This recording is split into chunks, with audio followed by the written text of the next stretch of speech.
Salam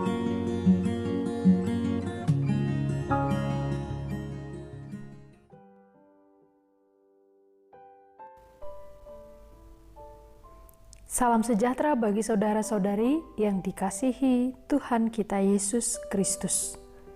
Marilah kita mempersiapkan hati dan pikiran kita untuk mendengarkan firman Tuhan. Mari sejenak kita berdoa. Kasih karunia dan damai sejahtera bagi kamu sekalian, yang dari Allah Bapa dan dari anaknya Tuhan Yesus Kristus. Amin.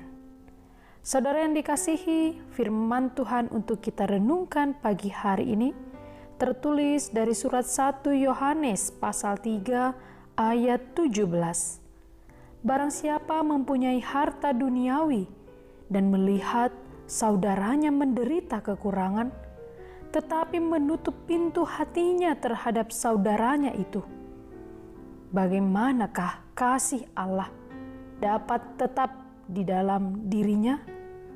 Demikianlah firman Tuhan.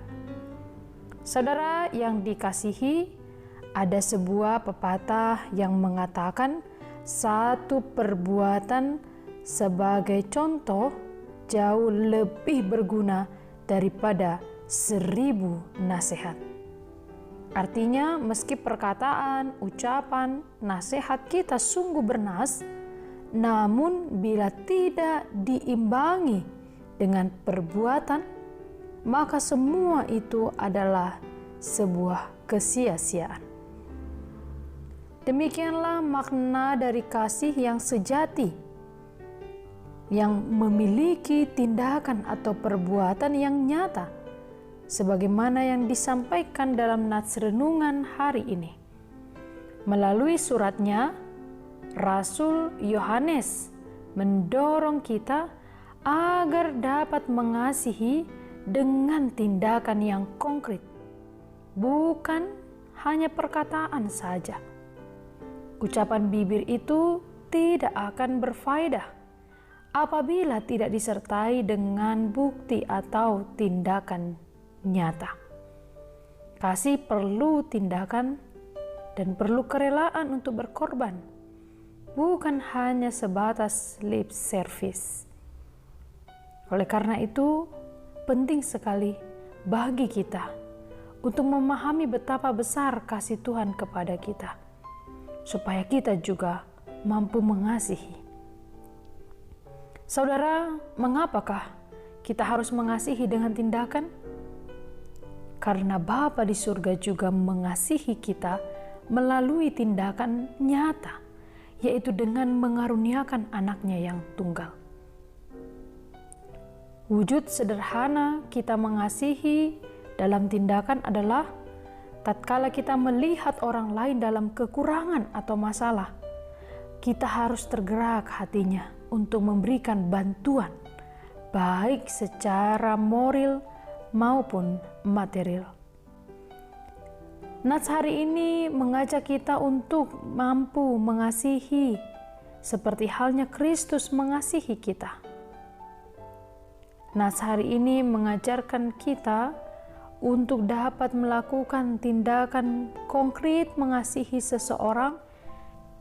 Nats hari ini juga mengajarkan kepada kita agar kita memiliki kepekaan terhadap penderitaan saudara-saudara kita dan melihat apa yang bisa kita berikan kepada mereka atas dasar kasih.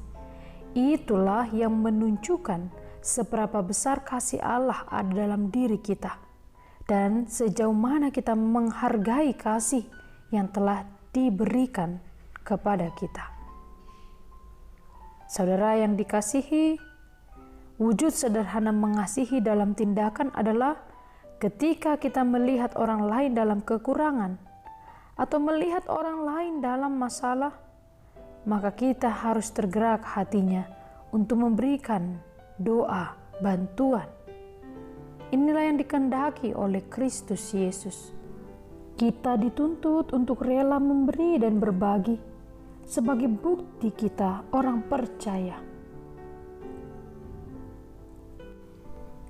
Saudara yang dikasihi, hari ini Marilah kita mengasihi dengan perbuatan yang nyata, terlebih kepada orang-orang yang menderita di sekitar kita dan membutuhkan bantuan kita. Kita harus memiliki kepekaan terhadap penderitaan saudara-saudara kita dan melihat apa yang dapat kita berikan kepada mereka atas dasar kasih. Itulah yang menunjukkan seberapa besar kasih Allah itu ada dalam diri kita dan sejauh mana kita menghargai kasih yang telah diberikan oleh Allah. Saudara yang dikasihi, semoga firman hari ini memberkati kehidupan kita. Amin. Marilah kita berdoa. Ya Tuhan Allah, pencipta semesta langit dan bumi, dan pencipta serta pemelihara hidup kami manusia, kami bersyukur kepadamu karena hari ini Engkau memperkenankan kami menjalani hari kami di dalam Tuhan. Firman-Mu telah kami dengarkan. Kami belajar untuk mengasihi di dalam tindakan dan bukan hanya ucapan saja. Tetapi kami sungguh-sungguh berusaha untuk mewujudkan apa yang telah kami impikan dan kami janjikan. Ajarilah kami ya Tuhan untuk mengasihi sesama kami. Ajarilah kami untuk peka akan penderitaan orang lain. Dan Engkaulah kiranya Allah yang terus-menerus menjaga hidup mereka. Kami berserah kepadamu ya Tuhan. Dalam Kristus Yesus kami berdoa dan mengucap syukur. Amin.